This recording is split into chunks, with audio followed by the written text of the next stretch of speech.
Selamat pagi, selamat siang, selamat malam saudaraku seiman dalam Kristus. Marilah kita siapkan hati dan pikiran kita untuk mendengarkan firman Tuhan. Tuhan beserta kita sekarang dan selama-lamanya. Inilah Injil Yesus Kristus menurut Matius bab 10 ayat 7 sampai 13. Dimuliakanlah Tuhan. Pergilah dan beritakanlah kerajaan Allah sudah dekat. Sembuhkanlah orang yang sakit, bangkitkanlah orang mati, tahirkanlah orang kusta, usirlah setan-setan. Kamu telah memperolehnya dengan cuma-cuma, karena itu berikanlah pula dengan cuma-cuma. Janganlah kamu membawa emas atau perak atau tembaga dalam ikat pinggangmu. Janganlah kamu membawa bekal dalam perjalanan. Janganlah kamu membawa baju 2 helai, kasut atau tongkat, sebab seorang pekerja patut mendapat upahnya. Apabila kamu masuk kota atau desa, carilah di situ seorang yang layak dan tinggallah padanya sampai kamu berangkat. Apabila kamu masuk rumah orang, berilah salam kepada mereka. Jika mereka layak menerimanya, salammu itu turun ke atasnya. Jika tidak, salammu itu kembali kepadamu. Demikianlah Injil Tuhan, terpujilah Kristus.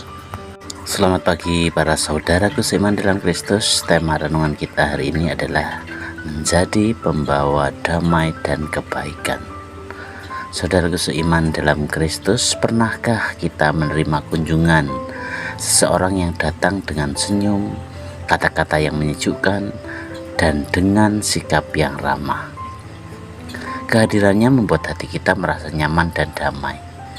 Namun sebaliknya, ada juga orang yang datang dengan keluhan, kemarahan, atau kata-kata yang menyakitkan sehingga suasana menjadi tidak nyaman. Melalui Injil hari ini, Yesus dan para muridnya mewartakan kabar sukacita, mewartakan kabar kerajaan Allah. Mereka tidak hanya diutus untuk berbicara, tetapi untuk menghadirkan kasih Allah melalui tindakan nyata, menyembuhkan yang sakit, membangkitkan harapan, dan membawa damai. Yesus bahkan mengingatkan mereka untuk memberi dengan cuma-cuma, karena mereka pun telah menerima kasih Tuhan dengan cuma-cuma. Pesan ini tetap relevan bagi kita sampai saat ini. Tidak semua orang dipanggil menjadi imam atau biarawan, biarawati, tetapi setiap orang yang dibaptis dipanggil menjadi pewarta kasih Tuhan. Kita dapat melakukannya melalui hal-hal sederhana, membantu teman yang kesulitan, menghibur anggota keluarga yang sedang sedih, bersikap jujur, atau mengampuni orang yang bersalah kepada kita. Yesus juga meminta para murid untuk memberikan salam damai ketika memasuki sebuah rumah. Ini artinya seorang murid Kristus harus menjadi pembawa damai, bukan pembawa pertengkaran. Di tengah dunia yang sering dipenuhi kebencian, dipenuhi dengan gosip-gosip dan perselisihan, kita dipanggil untuk menjadi sumber kedamaian dan pengharapan. Untuk itu, marilah kita bertanya pada diri kita masing-masing. Apakah kehadiran kita membawa sukacita bagi orang lain? Apakah kata-kata kita membangun atau justru melukai hati orang lain?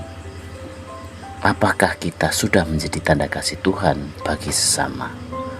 Saudaraku seiman dalam Kristus, hari ini Yesus mengutus kita seperti para muridnya dahulu.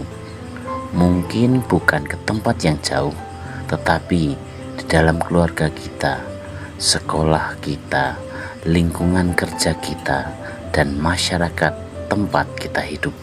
Di sanalah kita dipanggil untuk menjadi pembawa kabar baik dan damai sejahtera. Untuk itu, marilah kita coba merenungkan dalam hati, kita refleksikan siapakah yang dapat kita hibur atau bantu hari ini.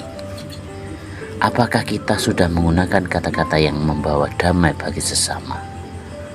Bagaimana kita dapat menjadi pewarta kasih Kristus di lingkungan hidup kita? Untuk itu, marilah kita akhiri dengan doa. Semoga ini membawa berkat, membawa damai untuk hati kita. Dalam nama Bapa dan Putra dan Roh Kudus. Amin. Tuhan Yesus yang penuh kasih, terima kasih karena Engkau telah mengasihi kami tanpa batas. Bantulah kami agar mampu menjadi pembawa damai, kasih dan sukacita bagi sesama kami. Semoga melalui perkataan dan perbuatan kami, semakin banyak orang yang merasakan kehadiran-Mu. Amin. Dalam nama Bapa dan Putra dan Roh Kudus.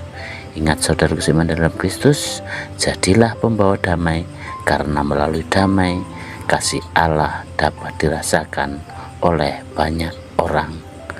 Tuhan memberkati. Amin.